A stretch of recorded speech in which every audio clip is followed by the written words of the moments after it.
Fala pessoal do canal Thiago Parigiani em Consignado Inteligente, tudo bem com vocês?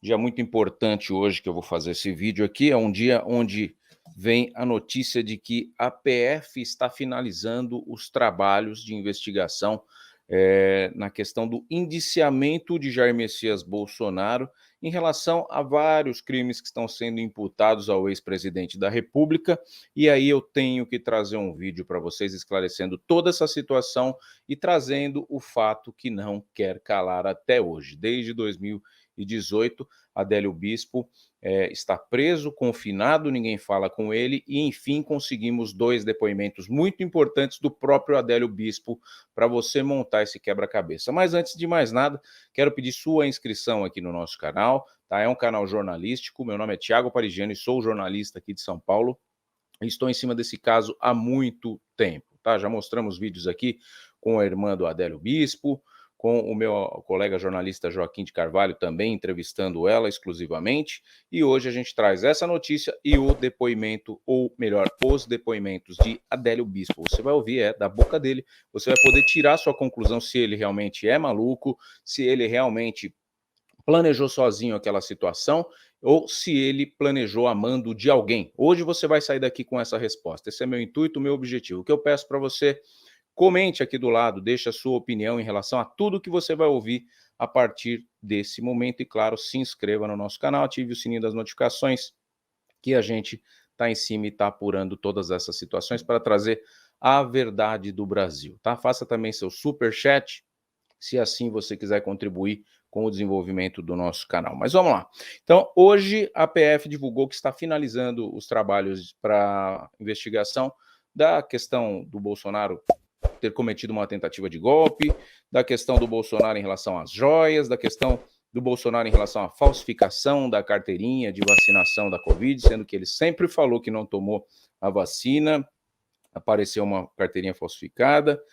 E vi uma fala também muito preocupante do presidente Lula, muito empolgado e efusivo em uma manifestação pública, né, como bom sindicalista que ele sempre foi, para mobilizar a opinião pública, falando que quando o Bolsonaro sumiu depois do término da apuração das eleições, na qual deram a vitória para o Lula, esse sumiço foi a tentativa de golpe do Bolsonaro. Ele se exilando ali nos Estados Unidos foi uma tentativa de golpe, segundo ele, para impedir que a faixa fosse passada para o Lula, né? E eu vejo com muita preocupação essa questão, e tenho que externar para você. Primeiro que eu não sou advogado do Bolsonaro, não sou amigo do Bolsonaro, sequer conheço o ex-presidente, porém tenho que trazer aqui uma questão para você refletir. O que eu vejo? Lula faz de tudo para prender Bolsonaro. Bolsonaro é inelegível em 2026. Qual é a preocupação de Lula? Isso é questão de filosofia. Quem estudou um pouquinho de filosofia, né?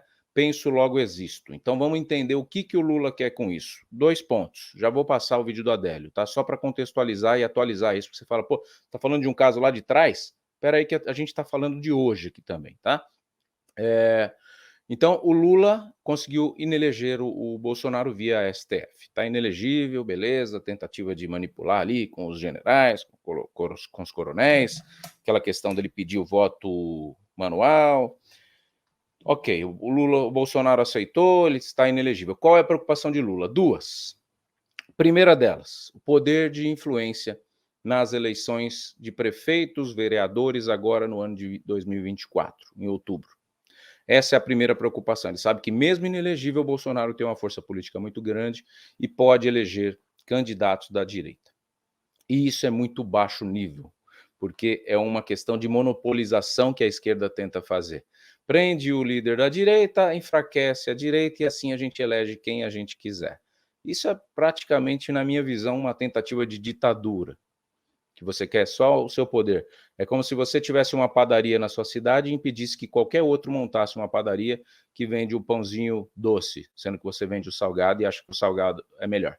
A esquerda quer monopolizar uma situação na qual a direita eu nunca vi tentar bombardear a esquerda no sentido de neutralizar os seus rivais, os seus concorrentes.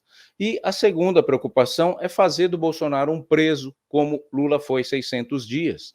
Mas Lula não foi preso do nada. Teve crimes muito bem imputados a ele ali, a Lava Jato julgou, depois acabou tendo aquele problema do Bolsonaro nomear o Sérgio Moro para ministro da Justiça, ou melhor, um super-ministro da Justiça, e acaba validando, sim, esse discurso da esquerda de que tudo aquilo foi um golpe, né? Na verdade, eu acho que foi um erro do Bolsonaro ter tirado o Moro ali da Justiça para ir para o Ministério, né? E depois Moro ainda meio que traiu o Bolsonaro nessa ideia de querer sair candidato até, saiu pré-candidato a presidente e depois desistiu e virou senador como é hoje. Então essa foi uma escorregada natural da direita, porque a direita não está acostumada a ocupar o poder nesse país. A gente teve o Fernando Collor de Mello, que entrou ali na direita com uma esperança absurda do povo e foi lá e em pouco tempo foi empichado por crimes também. Então a direita sempre é vista com receio no país. Porém, você acha que o nosso país está no melhor do mundo, com a esquerda no poder novamente? Você acha que os 30 anos de esquerda foram o que a gente tinha de melhor nesse país? Se você acha tudo isso, fala aqui para mim. Eu acredito que a gente tem muita coisa melhor para colher no nosso país. Então, essas são as duas preocupações de Lula e por isso que ele quer colocar Bolsonaro preso de tudo quanto é jeito. Não vejo sentido na prisão do Bolsonaro, acho que Lula deveria pensar mais no nosso governo atual, colocar dinheiro na economia, bombar a economia e não ficar pensando em subornar meios de comunicação com anúncios do governo. A Globo já está cheia de anúncio, a Record, o SBT, as TVs abertas todas, e aí você vê jornalistas com muito zelo a falar do Lula, até mesmo quando ele escorrega e fala besteiras, como a besteira que ele falou contra os judeus, né, do pessoal de Israel, sendo a favor do Hamas. A gente vê com muito zelo, enquanto com o Bolsonaro, como ele não dava dinheiro para anúncio na mídia, era cacete todo dia no ex-presidente. E isso é uma covardia. E eu, como jornalista, tenho que ficar do lado que não tenho anúncio de ninguém no nosso canal. O meu anunciante é você que me assiste, então é por isso que a gente tem esse papel de informar você com isenção. O Lula foi preso com a Dilma no poder, né? Então ele foi preso porque a esquerda estava dando uma continuidade e posteriormente houve o impeachment da Dilma. Então precisava parar aquela roubalheira, aquela bandalheira na Petrobras, senão o nosso país ia para o buraco. O Bolsonaro pode ser preso sem estar à direita no poder, simplesmente por ser um influenciador político como ele é hoje. Então isso também, para mim, não é justo. É uma injustiça, é uma covardia da esquerda, um abuso de poder, um abuso de autoridade. Essa é a minha visão jornalística, independentemente de lado político. Eu não vi em momento algum o Bolsonaro querer prender de volta o Lula quando ele foi solto, né, no meio da sua presidência, e não vi essa raiva pessoal em relação a ninguém quando o Bolsonaro ocupou o seu governo. Eu vi sim escorregões, mas vi sim preocupação em fazer o melhor dentro de um governo de 4 anos que teve 2 para governar e 2 para gerir uma pandemia. Essa é a minha opinião, deixe a sua aqui. Mas vamos ao que interessa, o teor dessa live não é essa questão, só uma contextualização de atualização. Vamos ao depoimento que Adélio Bispo, preso, tentativa de homicídio, um arquivo vivo da nossa história, um cara que mudou a política brasileira recentemente através do seu crime ou da sua tentativa de crime. Na verdade é um crime, né? Não conseguiu consumar o homicídio, mas ele é ele teve uma tentativa de homicídio ali imputada a ele. Falam que ele é louco, falam que ele é maluco, e eu precisava ouvir esse cara.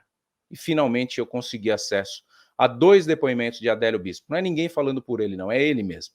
Então é muito importante que você fique aqui comigo até o final, deixando seu joinha, se inscrevendo e fazendo seu comentário. Se você achar justo, compartilhe com os amigos aí nos grupos de WhatsApp. Vamos lá? Fala pra gente aí, ô picareta, o que foi que você quis fazer na barriga do presidente Jair Messias Bolsonaro? Matéria da Veja, tá? Vamos assistir junto e vamos tirar as nossas conclusões.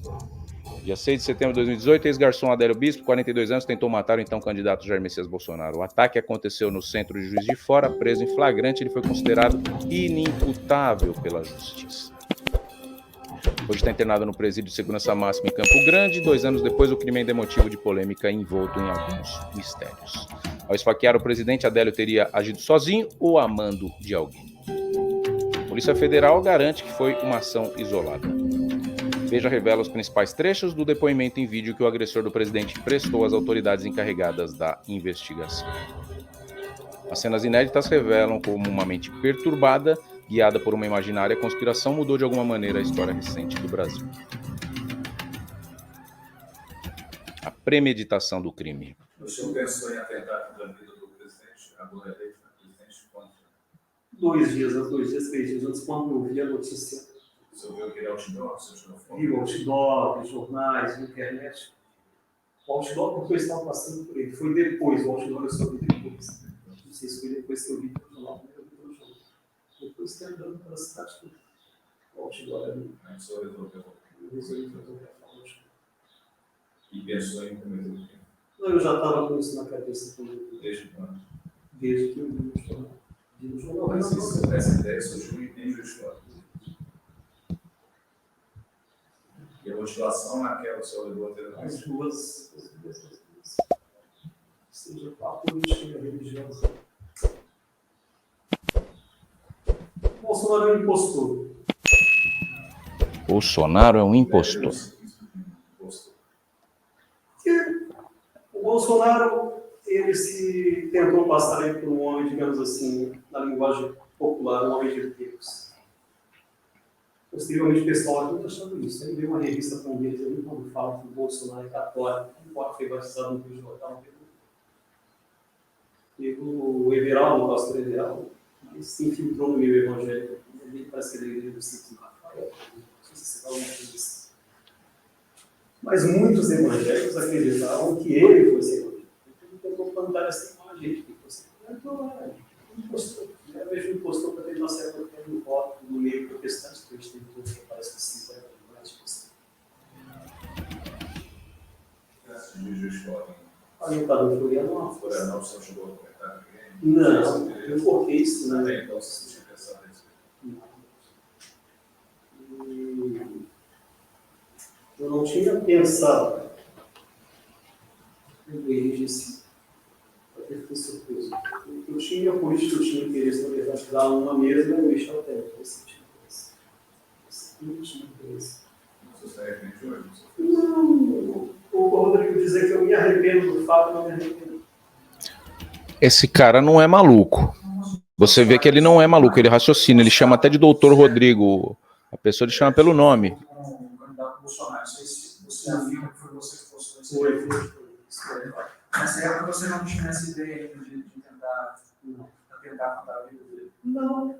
Digamos assim, teve uma vez em que duas vezes em que eu postei em relação à questão, uma das vezes quando ele ameaça o MST. Onde ele está com um vídeo dele, mostra uma pistola, um fuzil, diz que se eleito no primeiro momento cidadão, né, vai ter uma pistola, uma daquela do. E o cara que vai ter, o produtor rural, vai ter um fuzil daquele. Né? Ele diz, cartão de visita de invasão de terras, é isso aqui. Então, aquele vídeo ali eu posto, ainda falo, ainda sugiro literalmente que o MST tem condição de fazer uma vaquinha para mandar a pistoleira e mandar, né, atrás do Bolsonaro.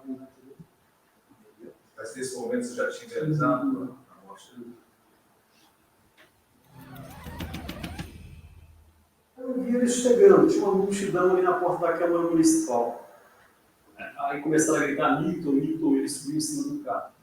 Aí eu ouvi umas vozes gritando lixo, lixo. Aí eu olhei para trás, tinha um pequeno grupo de pessoas, né, moças, gritando lixo, enquanto alguns apoiadores dele gritavam mito, ou tinha o pessoal gritando lixo. O próximo, bem atrás de mim, tinha um policial militar fardado. Eu falei, pô, eu vou tomar uma rajada na nuca. Eu já esperava isso, tomar uma na nuca. Só que não deu para se aproximar. Mas ali você já estava enfrentando, já estava com a faixa. Pensei, mas se eu tivesse uma arma de fogo, seria inevitável. Então, a distância era curta para chegar relativamente era muito para chegar com a faca, mas curta demais se tivesse uma arma de fogo. Só que aquela coisa, tinha um policial atrás de mim, eu devo tomar, sacar. Se eu tivesse uma arma, sacasse, se não fosse muito rápido, ele me derrubaria antes. Porque a distância dele para mim tinha. Prestem atenção nisso. Um louco, um cara que é lunático, pirado, como estão colocando ele agora, imputável por ser maluco, não tem medo de morrer. Ele está mostrando que ele tinha medo de morrer se ele atacasse o Bolsonaro com um militar armado nas costas dele. Ou seja, esse cara tem raciocínio lógico. Ele não é maluco, tá? Como estão falando que ele é, não. Muito pelo contrário, ele é muito estrategista, pelo pouco que eu ouvi aqui. Eu não assisti essa entrevista antes de vir aqui com vocês, tá? Tô falando pelo meu filho aqui, pelo meu não vou jurar por Deus, não, porque não vamos pôr Deus no meio disso. Mas pelo meu filho, pela minha família, eu não assisti antes, para a gente ter o impacto junto. Aqui você está vendo que o depoimento dele mostra que ele fala coisa com coisa, tá mais para um fanático religioso e político do que para um maluco desconectado da realidade. Vamos lá. Uma linha de fogo aberta, digamos assim. Eu cheguei ali alguns minutos antes dele, né? Poucos, quase que juntos, poucos minutos antes dele começar. E aí, o pessoal empurrando, parece que ele se assustou com a atitude da multidão. Jogaram ele para dentro da Câmara Municipal.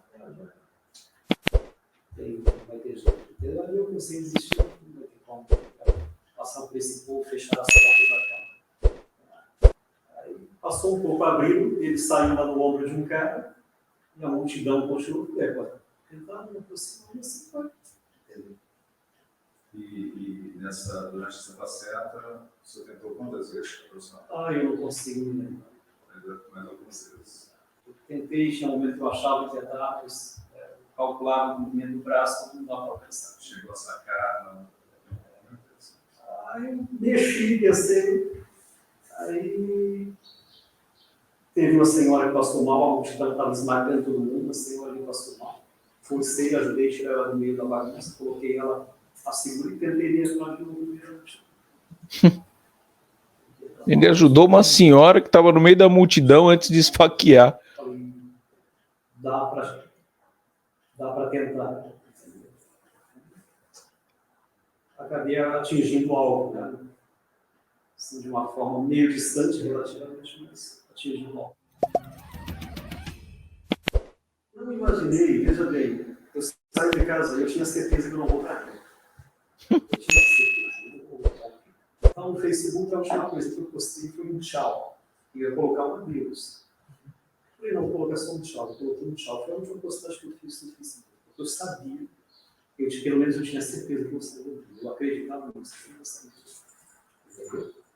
E também não esperava, e para minha surpresa, do vivo, né? Com esses problemas todos aí do vivo. O fato, uma coisa que eu não conseguia, eu esperava ser agredido pela polícia, fuzilado pela polícia. Eu achei que ia tomar um monte de tiro, literalmente. Então, um PT é menos ruim do que um PSD no poder, pelo menos as nossas estatais não seriam entregues assim. As reformas de previdência trabalhista não aconteceram, porque não aconteceu no governo do PT. Entre o PT e o PSL e o Bolsonaro, sou mais um PT. Porque essas mesmas coisas que o PSDB fez, o Bolsonaro faz. E promete fazer mais. E pelo fato de ser, digamos assim, estatista, então se coloca na balança e vê, pelo menos esse partido aqui não faria isso, tanto que deixa perda a vida. Ele se financia pelo mundo como um todo. Com dinheiro do Estado, claro, tem políticos maçons corruptos roubando, eles não roubam para si, roubam para a nossa família. Né? Existem políticos no Estado maçons e que privatizam os bens do Estado a preço de banana para laranjas da maçonaria, vale a pena lembrar isso, laranjas. Jorge Soros não passa de laranja da maçonaria. Bill Gates não passa de laranja da maçonaria. Não é o homem mais rico, é finge ser mais rico. Se eles quiserem tomar, que não tiram, né? Com certeza agora eles estão ouvindo, eles ganham um bom sistema de investigação. Um excelentíssimo sistema de investigação. Supera a Polícia Federal, supera a BIM, supera bem o FBI. Eu recebi visita do FBI em Camboriú em 2016. Eu tive lá onde eu trabalhava, um americano. Disseram que queriam um apartamento. Mas não era, ele não queria ver apartamento. Ele era do FBI, me olhou assim embaixo umas 2, 3 vezes. Pelas coisas que eu posto vendo na internet. Eu até queria saber se eu ver, cara, porque eu vi pela mídia que o filho do Bolsonaro estava com um policial americano naquele grupo de tiro, eu queria saber se era o mesmo policial, se era a mesma pessoa que teve lá em Camboriú em 2016. Ainda tem intenção de atentar? Não, isso termina aqui. Até não tenho mais permissão para fazer isso. O presidente Michel Temer? Não, na verdade dele eu nunca tive um desejo pessoal com o homem. A respeito do Michel Temer era um desejo meu e não dele. Não de Deus, era um desejo meu. É um desejo meu, cara. Em relação ao presidente, se o senhor sair daqui, você não teria. Não, hoje isso não mais. Na prisão, Adélio foi intimidado por outros detentos. Ele solicitou à justiça a transferência para o presídio no interior de Minas Gerais, onde mora sua família. O ex-garçom costuma dizer que deseja voltar a ter uma vida normal. Pode ter sido declarado inimputável, não há data definida para sua libertação. Muito bom o vídeo da Veja, né, aqui com a gente, participando da nossa live. Vamos fazer uma pequena repercussão aqui. Então, segundo ele, foi um pedido divino, né, essa facada no Bolsonaro, foi o Deus que estava na mente dele, né, o Deus que ele criou. Eu participo de missas aqui com a minha esposa, e uma vez o padre falou: quem é Deus, né, para você? Às vezes é um Deus que você cria, né, um Deus que aprova condutas que você tem e que nem são tão boas, mas dentro da sua cabeça é um Deus que você criou e está validando aquela situação. Então, ele não me pareceu um lunático, né, ele não me pareceu desconexo nas coisas que ele diz, e simplesmente deixa passar essa ideia de um fanatismo religioso, de que teve uma ordem divina para matar Bolsonaro, enquanto ele tinha um desejo pessoal para matar o Michel Temer. Ele fala contra a maçonaria, que também bate um pouco de frente com questões religiosas, né? Não é uma religião, mas é uma seita.